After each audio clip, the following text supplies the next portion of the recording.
মনে রং লেগেছে টুনি নাকি সিনেমার নায়িকা হয়েছে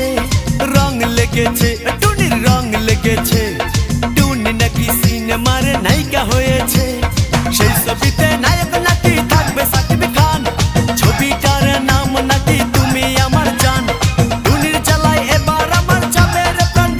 প্রাণ রং লেগেছে মনে রং লেগেছে টুনি নাকি সিনেমার নায়িকা হয়েছে